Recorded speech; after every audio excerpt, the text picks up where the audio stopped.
Property 4 पे question से कुछ हम लोगों का यहाँ पे क्वेश्चन में जो कॉमन बात है वो देख रहे होगे कि सारे क्वेश्चन में ट्रिग्नोमेट्रिकल फंक्शन के साथ सब में ही एक्स प्रेजेंट है। टोटल 10 क्वेश्चन है, सब में ही आप देख रहे होगे कि सब में ही यहाँ पे एक्स प्रेजेंट है। तो यहाँ जब तक एक्स साथ में रहेगा तो आपके पास एक ट्रिग्नोमेट्रिकल फंक्शन और एक्स होने की वजह से बाय पार्ट्स यूज़ करने के अलावा कोई ऑप्शन नहीं है। पर अगर आप चाहो तो प्रॉपर्टी 4 का एप्लीकेशन लेकर आप यहाँ से एक्स को हटाकर ये सेम क्वेश्चन बिना एक्स का आ जाएगा। और अगर इसमें एक्स नहीं होता तो लगभग ज़्यादातर क्वेश्चन आप पहले अगर इंटीग्रेशन किए होगे तो कर चुके हो। जैसे कॉस स्क्वायर एक्स अगर रहा, एक्स हट कर sine x by 1 plus sine x रह जाएगा, एक्स अगर हट जाए। यहाँ पे sine x cos x by sine to the power 4x plus cos to the power 4x रह जाएगा एक्स हटाने पे। तो एक्स अगर हट जाए तो फिर इसको आप आसानी से इंटीग्रेट कर पाओगे। तो एक्स हटाने के लिए हम लोग यहाँ पे इस प्रॉपर्टी का एप्लीकेशन, प्रॉपर्टी का हेल्प लेंगे। कुछ क्वेश्चन यहाँ से आपको हम करके दिखाते हैं। क्वेश्चन नंबर 1 में अगर आए तो क्वेश्चन नंबर 1 हम लोगों का 0 से पाई एक्स कॉस स्क्वायर एक्स, ये हम लोगों का पहला क्वेश्चन है। तो जैसे कि बताया कि अगर एक्स यहाँ से हटा लिया जाए तो आपका जो है बाकी जो पार्ट है, जो ट्रिग्नोमेट्रिकल पार्ट है, उसको इंटीग्रेट करना काफ़ी आसान है। तो यहाँ प्रॉपर्टी हम लोग यूज़ कर लेंगे, प्रॉपर्टी नंबर 4। तो प्रॉपर्टी 4 का जो आपका जो एप्लीकेशन है वो कुछ इस तरीके से है कि जो भी x होता है उसके जगह पे हम लोग a minus x original question में रिप्लेस कर देते हैं। x के जगह पे a माइनस एक्स रिप्लेस कर देंगे। तो यहाँ पे a की जगह पे हम लोग का पाई है, तो ये जहाँ जहाँ x है उसके जगह पे पाई माइनस एक्स रिप्लेस हो जाएगा। अच्छा, जो क्वेश्चन आपका रहेगा उसको नाम दे दिया करना। जैसे यहाँ पे ये i हो गया, तो प्रॉपर्टी यूज़ करने के बाद, क्योंकि ये दोनों इक्वल है, तो प्रॉपर्टी यूज़ करने के बाद जो आपका टर्म आया, ये आया, वो भी आई के इक्वल होगा। अब सेकंड क्वाड्रेंट है, हालांकि सेकंड क्वाड्रेंट में कॉस नेगेटिव होता है, पर ये स्क्वायर होने की वजह से ये पॉजिटिव ही रह जाएगा और मल्टीपल इवन नंबर का है, तो कॉस स्क्वायर एक्स आ गया। नेक्स्ट आपको इसको ब्रेक कर लेना होगा, पाई के साथ एक pi cos square x D x अलग इंटीग्रेशन ले लेंगे, और x cos square x D x एक अलग जो है इसको हम लोग डिनोट कर देंगे इस तरीके से। अब आप देख रहे होगे कि एक्स तो वापस से आ गया, पर ये जो चीज़ दिख रहा है आपको, ये वापस जो क्वेश्चन था हम लोग का वही आ गया, और एक आया जिसमें एक्स नहीं है। तो नेक्स्ट स्टेप में कि पाई तो कांस्टेंट है, बाहर हो जाएगा, cos square x D x को इंटीग्रेट कर लेना। और ये जो चीज़ है, ये क्योंकि आई था, ये वापस से हम लोग यहाँ पे इसको पूरे को आई के साथ सब्स्टिट्यूट कर सकते हैं।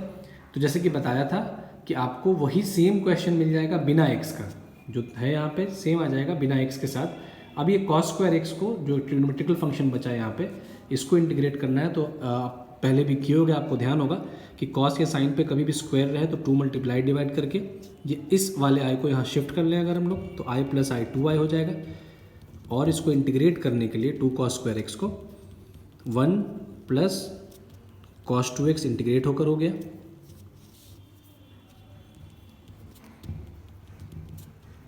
इंटीग्रेशन हो जाएगा x plus sign 2x by 2, limit है 0 से पाई,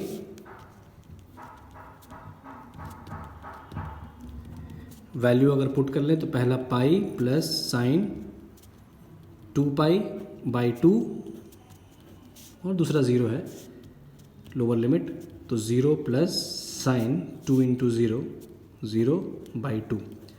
तो साइन 2 पाई का वैल्यू भी 0 होगा, और ये तो पूरा 0 है ही है। तो यहाँ से आपका सिर्फ पाई बच जाएगा, और एक पाई बाई 2 ऑलरेडी था, तो पाई स्क्वायर बाई 2, और इस 2 को भी यहाँ शिफ्ट कर दें, तो मेरा आंसर हो गया पाई स्क्वायर बाई 4 पहले वाले क्वेश्चन का। दूसरे क्वेश्चन में अगर चले आए,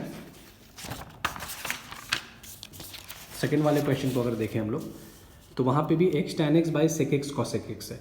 पहले आप जिस तरीके से क्वेश्चन नंबर 1 को किया, प्रॉपर्टी यूज़ कर लोगे। प्रॉपर्टी यूज़ करने के बाद एक आपको सेम इसी तरह का एग्जैक्टली टर्म मिल जाएगा, जिसको हम लोग आई कर लेंगे, और एक आएगा पाई के साथ जिसमें एक्स नहीं रहेगा। तो बचेगा tan x sec x cosec x. ये टैन एक्स सेक एक्स और कॉसेक एक्स को आप साइन कॉस में चेंज कर लेना। तो चेंज करने के बाद ये पूरा का चीज़ आपका साइन स्क्वायर एक्स के इक्वल हो जाएगा। फिर जिस तरीके से अभी कॉस स्क्वायर एक्स को इंटीग्रेट किया,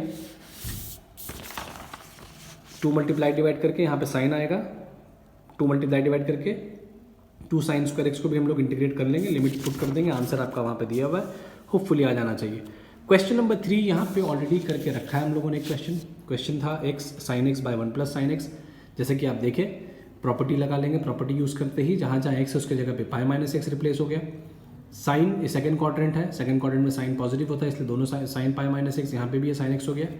2 पार्ट में इसको ब्रेक कर लेने से एक बार पाई साइन एक्स आएगा और एक्स साइन एक्स। ये हमेशा याद रखना कि जो भी क्वेश्चन रहेगा ये सब में फॉलो करेगा कि जो भी आपका अपर लिमिट है, upper limit into upper limit के साथ आएगा सेम चीज़ पूरा बिना एक्स का, और एक आएगा एक्स के साथ। तो जो एक्स के साथ यहाँ पे आया वो रिजेंबल करेगा पूरे आपके क्वेश्चन को, उसके जगह पे आया बैठा देना, तो आपको मिल जाएगा सेम टर्म सेम क्वेश्चन बिना एक्स के साथ। अब उसके बाद आप जो नॉर्मल इंटीग्रेशन इससे पहले जैसे करते थे, एक्स की वजह से प्रॉब्लम था, वो प्रॉब्लम आपका ये प्रॉपर्टी यूज़ करने की वजह से सॉल्व हो जाएगा।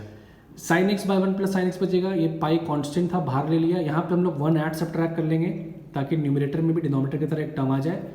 स्प्लिट कर लेने पे ये 1 प्लस साइन एक्स और ये 1 प्लस साइन एक्स कैंसिल होकर 1 हो गया। 1 by 1 plus sine x discuss किया होगा पहले भी हम लोगों ने। इंटीग्रेशन में कभी भी डिनोमिनेटर में 1 प्लस साइन एक्स या 1 माइनस साइन एक्स हो तो हम लोग उसको रैशनलाइज कर लिया करते हैं। रैशनलाइज 1 माइनस साइन एक्स से करने पे नीचे कॉस स्क्वायर एक्स हो जाएगा। अलग अलग स्प्लिट कर लें तो सेक स्क्वायर एक्स माइनस ये सेक एक्स टैन एक्स हो जाएगा, जिसका integration tan x minus sec x होता है। और यहाँ डी एक्स का इंटीग्रेशन एक्स हो गया। लिमिट पुट कर देने पे पाई माइनस जीरो और ये टैन पाई माइनस सेक पाई टैन जीरो सेक जीरो हो जाएगा। इसको फर्दर सॉल्व कर लें, अगर कंप्लीट कर लें हम लोग, तो जिस तरीके से वैल्यू है हम लोगों का 2i इक्वल्स टू पाई, ये पाई माइनस जीरो आपको पाई देगा। अच्छा, टैन पाई का वैल्यू जीरो होता है तो टैन पाई जीरो, सेक पाई आपका -1 हो जाएगा, तो माइनस की जगह माइनस माइनस +1। फिर था आपका tan zero minus sec zero, तो टैन जीरो की जगह पे जीरो और सेक जीरो जो होता है उसका वैल्यू 1 होता है। अगर ब्रैकेट ओपन कर लें तो ये -1 होगा,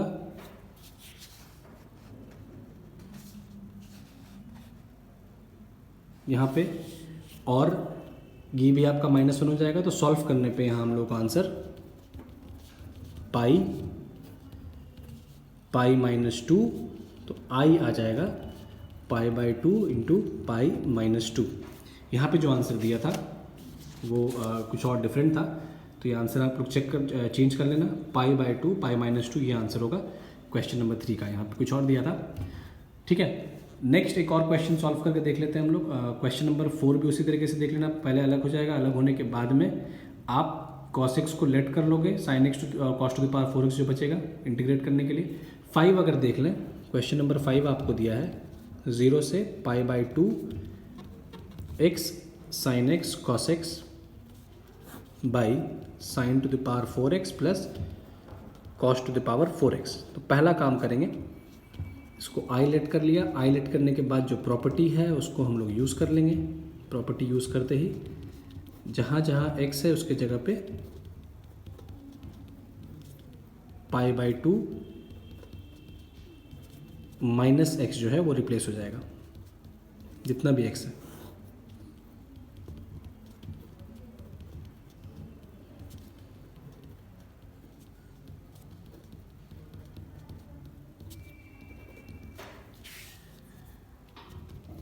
तो यहाँ पे जो अपर लिमिट है वो पाई बाई 2 होने की वजह से पाई बाई 2 के साथ रिप्लेस कर रहे हैं, तो sine pi by 2 minus x ये कॉस बन जाएगा, और जो cos pi by 2 minus x है वो हम लोगों का साइन हो जाएगा। डिनोमिनेटर में भी साइन की जगह पे कॉस, क्योंकि ऑड का मल्टीपल है, और कॉस की जगह पे साइन।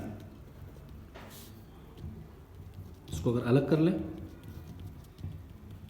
तो पाई by 2 cos x sine x by cos to the power 4x plus sign to the power 4x minus x के साथ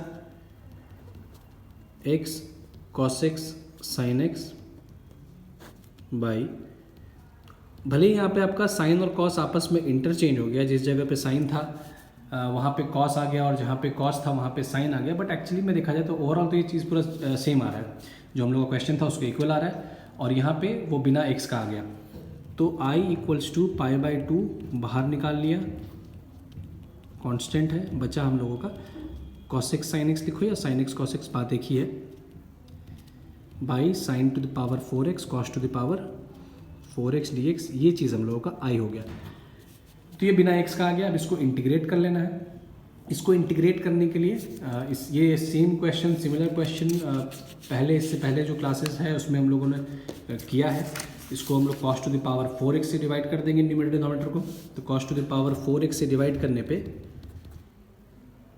और ये i को वहाँ शिफ्ट अगर कर दें तो ये 2i बन जाएगा। cos to the power 4x से डिवाइड करने पे न्यूमरेटर हम लोग का बन जाएगा tan x, एक cos x कैंसिल हो जाएगा cos to the power 4x से डिवाइड करने पे, नीचे में 3 बचेगा, एक sin x के साथ मिलकर tan x हो जाएगा, और cos स्क्वायर x जो बचेगा उसके जगह पे sec स्क्वायर x। डिनोमिनेटर हो गया हम लोग का tan to the power 4x plus 1। क्या हम लोगों ने न्यूमरेटर और डिनोमिनेटर को जो है वो cos to the power 4x के साथ डिवाइड कर लिया है। अब इसके बाद सब्स्टिट्यूशन करना होगा, tan स्क्वायर x को हम लोग लेट कर लेंगे। तो tan स्क्वायर x को t लेट कर लेंगे, इसका डेरिवेटिव हो जाएगा tan स्क्वायर का 2 tan x sec square x। तो tan x sec square x dx हम लोग का न्यूमरेटर में है, उसके जगह पे हाफ dt। डेफिनेट इंटीग्रल में सब्स्टिट्यूशन करने पे लिमिट भी चेंज होता है। लिमिट हम लोगों का पहले था 0 π/2 tan 0 tan 90 अनडिफाइन होता है, तो अनडिफाइन आ जाएगा। ये हम लोगों का नया लिमिट हो गया। तो 2i equals to π/2, limit change होकर 0 से infinity, tan x sec square x की जगह पे हाफ dt, डिनोमिनेटर हो गया t स्क्वायर प्लस 1। तो ये हाफ यहाँ से और 2 यही पे 2 अगर ले आए यहाँ तो 3 2 मिलकर ये 8 हो जाएगा, dt by T square plus 1 square, ये आया। इसको अगर इंटीग्रेट कर लें तो ये π/tan इनवर्स t इन्फिनिटी और 0, तो π/8 इन्फिनिटी माइनस tan इनवर्स 0। अब ये इन्फिनिटी जो है ये tan 90 का वैल्यू होता है, तो इसका जो आउटपुट आएगा, जो रिज़ल्ट आएगा वो आएगा 90, और 0 होता है tan 0 का वैल्यू। तो i हो गया हम लोगों का पाई स्क्वायर बाई 16। ये हो गया आंसर हम लोग के क्वेश्चन नंबर 5 का। तो देखा आप लोगों ने कि मेन यहाँ पे इस तरह के जो क्वेश्चन में हम लोग का जो प्रॉब्लम आ रहा था वो x की वजह से आ रहा था। x हटने के बाद जो क्वेश्चन बच रहा था वो लगभग उसका इंटीग्रेशन हम लोग कर पा रहे थे, और कई क्वेश्चन का पहले कर चुके हैं। जैसे यहाँ पे x अगर अलग हो जाए तो आप cos x को सब्स्टिट्यूट करके इसको इंटीग्रेट कर सकते हो। यहाँ पे x अलग होने के बाद आप न्यूमरेटर डिनोमिनेटर को cos स्क्वायर x से डिवाइड कर लोगे, फिर tan x को लेट कर लोगे। इसी तरीके से लगभग सारे क्वेश्चन को हम लोग यहाँ पे जो है सॉल्व कर सकते हैं। इसमें से कुछ एग्जाम्पल आपको दिखाया, होपफुली बाकी क्वेश्चंस आप इसके हेल्प से, इस वीडियो के हेल्प से बाकी को आप कंप्लीट कर लोगे।